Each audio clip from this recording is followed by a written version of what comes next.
오늘 이 시간에 바르트를 다루려고 합니다. 바르트는 사실 뭐 논문 쓴 사람도 많고 특히 우리 교단에서는 바르트에 대한 연구하신 학자도 많고 그렇죠. 그래서 바르트에 대해서 여러분들이 이제 사상사에서 한 번은 다뤄야 되겠다고 생각을 했어요. 특히 요즘 같으면은 바르트가 상당히 중요한 인물입니다.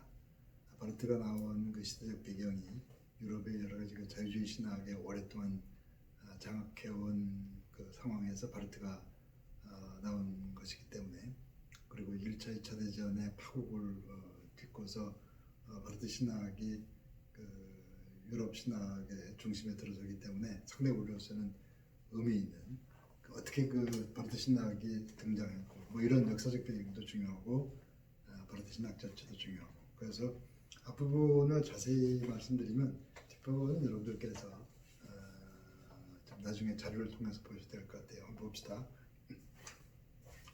자, 바르트, 카를 바르트 1886년부터 1968년까지. 바르트는 1904년에 신학 연구를 시작해서 1904년이 20세기 초반이죠. 전반적으로는 자유주의 신학이 유럽을 장악하고 있던 때예요. 1차 대전 전이죠. 튜빙겐을 거쳐 마르부르크 대학에서 학원을 마쳤다. 이 전반적으로 이제 자유주의 분위기예요. 당시 바르트는 자신이 전적으로 자유주의 신학에 속한 것으로 느꼈다고 한다. 그러니까 바르트도 자기가 자유주의 신학을 하는 걸로 생각을 하고 있었어요. 그 시대의 흐름이죠. 우리나라도 전반적으로 신학교들이, 물론 보수적인 신학교들이 있지만 많은 그 신학교 강단이 자유주의화되어가고 있는 건 사실이에요. 그건 뭐냐면 대부분 신학자들이 외국가서 공부할 때 그 신학 분위기가 전부 그렇게 돼 있고, 뭐 그렇지 않은 데도 있긴 하지만 그 자유주의 위세에, 세속화된 위세에 견디기 어려워서 좀 그런 문제가 있죠. 1909년부터 2년간 제네바 스위스죠. 개혁파 교회 부목사, 개혁파예요. 그러니까 바르트가 독일과 관련해서 얘기될 때가 있는데, 독일과 관련되면 흔히 루터파 생각할 줄 모르는데 개혁파라는 건 칼빈 쪽이죠. 스위스 칼빈 쪽, 우리와 비슷한 쪽이죠. 이후 10년간 자펜빌 교회 목사로 목회를 했다. 여기서 그는 노동자들의 공공 형태를 보면서 주로 실천적이며 의론적으로 사회적 문제에 몰두했다. 우리나라 같은 거 기장교회 비슷한 참여적인 이런 쪽. 이 시기에 바르트는 주로 종교사회주의에 근접해 있었다. 종교사회주의를 조심히 볼 필요가 있습니다. 종교사회주의가 뭐냐? 간단히 말하기가 무척 어렵죠. 근데 이제 간단히만 얘기하면 종교사회주의는 그 사회의 악센트를 두고 많은 종교들이 형성되어 온 역사의 악센트를 두는 거라고 보면 좋겠어요. 그럼 반대는 뭐냐? 사회보다는 from above, 하나님 from God, 하나님께서 계시로 주신 어떤 그 오직 유일한 예수 그리스도, 이런 거와 반대되는 거죠. 그러니까 사회 현상 속에서 나타나는 여러 가지로부터 기독교를 버리는 것, 또 많은 종교 속에서 기독교가 강력하게 중심을 잡아온 뭐 그런 식의 역사 속에서 발전해온 진화론적인 내용, 이런 것들이 종교사회주의 내용에 속해요. 그러니까 사회 현실 속에서 인간이 살아가는 뭐 전쟁과 평화가 있고, 이 속에서 열심히 하면서 그 속에서 사회적인 정의를 일으키고, 이 전부 종교사회주의의 가치 우선이죠. 근데 우리의 가치 우선은 시대대로 사회적 가치관과 다르더라도 예수 그리스도께서 원하시는 바 성서적 근거한 뭐 이런 얘기. 종교사회주의가 주로 그런 다른 쪽이었다는 거. 그래서 그게 시대적인 자유주의 흐름이 그런 거였고, 이제 이런 흐름에서 바르트가 돌아서게 돼요. 그런데 바르트의 동료와 이전 사람들은 전부 그 종교사회주의 편에 있어서 1차 대전을 일으킨 주역과 그 사상적인 흐름은 종교사회주의적인 쪽이죠. 자, 그 다음 1911년과 21년 사이 자펜빌에서 목회하는 동안 1차 대전이 그때 일어나죠. 전쟁의 그림자 아래서 목회적 책임에 대하여 진지하게 성찰하게 되고, 당시의 지배적인 신학 흐름인 종교사회주의에 대하여 근원적 질문과 회의를 품게 된다.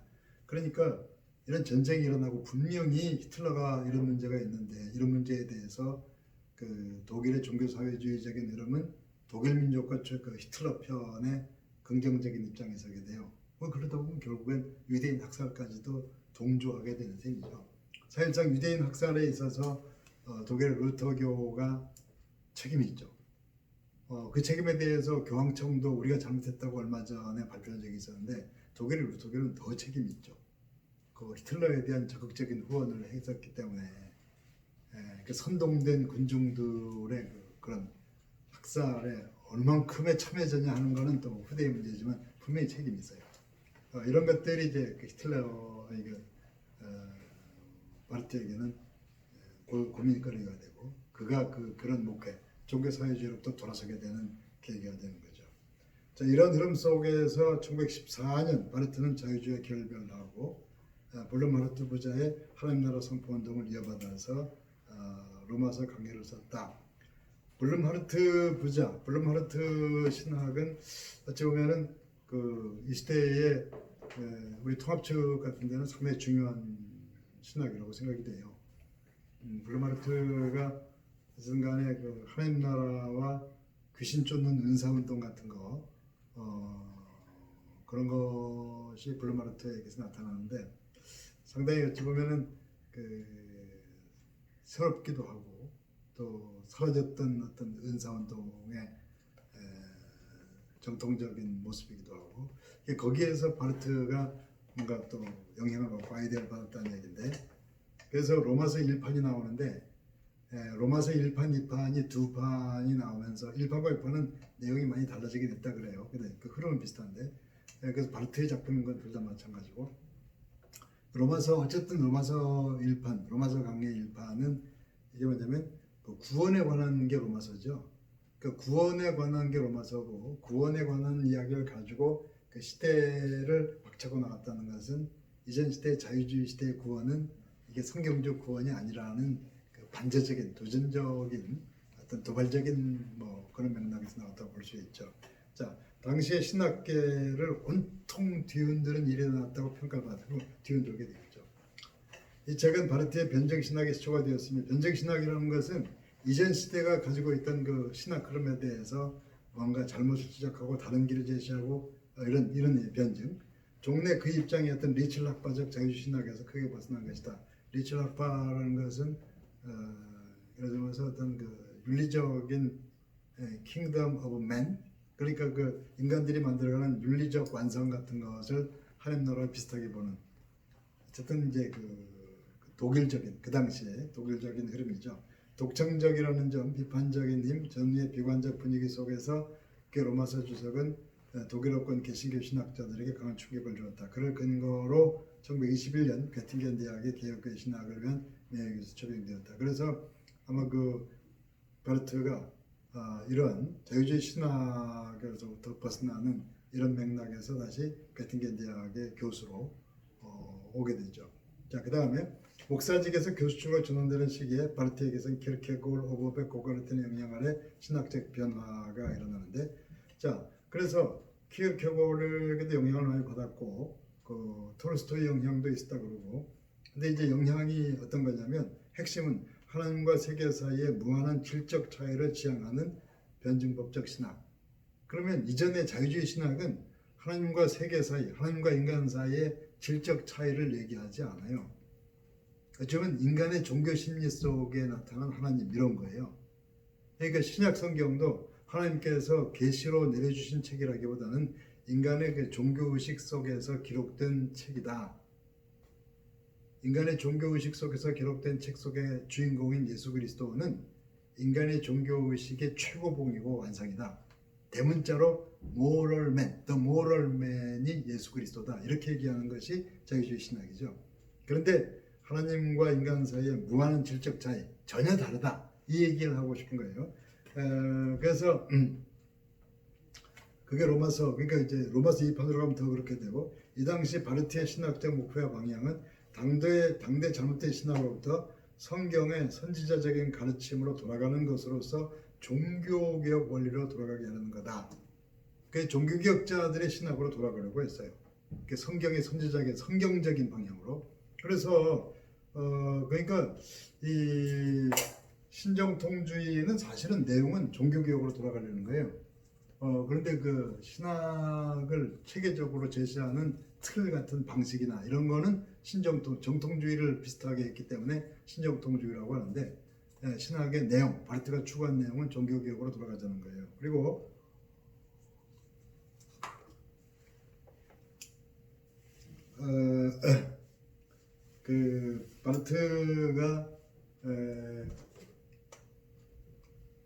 바르트가 로마서 1판, 2판 내기 전에 그 논문 중에 그런 게 있어요. 성경 안에 있는 낯선 길, 그러니까 스트레인지 웨이가 바이블 안에 있더라. 이 논문을 쓴 게 있어요. 그래서 그 스트레인지 웨이 인 더 바이블이라는 성경 안에 낯선 길, 그 책의 내용을 보면은 성경 안에는 우리 인간이 익숙하게 아는 그런 길이 아닌 인간의 이상에는 낯선 길이 있다. 다른 길이다. 그게 이제 자유주의 신학자들이 익숙한 신학이 아닌 그들이 알아보기에 낯선 길, 그게 성서적인 길이다. 인간의 생각과는 다른 구원의 길이 있다. 이걸 강조하면서 그 다음에 로마서들이 나오게 되죠. 그러니까 자유주의 신학으로부터 돌아서는 결별하는데 고심의 시간들이 있었다는 말씀을 드리려는 건데, 자, 그 다음에 그의 신학적 특색은 하나님의 말씀이 신학이라는 점에서는 다른 변증 신학자들과 공통되나 그는 신학을 인간학을 바탕으로 하여 확립하려 하지 않고 인간학을 바탕으로 확립하려 하지 않았다는 것이 중요하죠. 그 자유주의 시대에는 성서 얘기를 하더라도 인간의 종교의식을 전제로 해서 그 위에 어떻게 이 말씀이 왔고 어떤 건 신하고 어떤 건 뭐 이렇게 비평적인 방식으로 오는데, 하여튼 여기서는 인간학을 바탕으로 하려고 하지 않았다. 그 다음에 오직 하나님의 말씀 그 자체, 즉 그리스도론에서 구하려고 했다. 바르트의 그리스도 중심적 신학은 그의 교회학에서 철저하게 나타난다. 그 다음에 고백교회 1934년 바르멘 선언, 이 1934년에 바르멘 선언이라는 걸 볼 때 38년에 2차 대전이 일어나요. 그러니까 그 히틀러가 독일의 그 경제 공황 상황에서 강력하게 그 우파 파시스트의 그 권력을 잡고서 국가를 휘두르면서 이제 얼마 없으면은 뭐 나름대로 그런 방식으로 경제도 일으키고 또 2차 대전을 일으킬 만큼 이렇게 쭉 나갈 때, 그때 이제 모든 사람들이 독일이 뭐 우수한 민족이고 우수한 민족들의 경제 성장에 앞장서고 그걸 통해서 뭐 세계사로 어쩌고저쩌고 하는데 거기에 노하고 나서는 게 바르멘 선언이죠. 그래서 예수 그리스도의 구원과 그런 히틀러와 독일이 추구하는 건 다르다. 이런 얘기를 바르멘 선언에서 했고, 그런 것 때문에 히틀러는 쫓겨나게 되죠.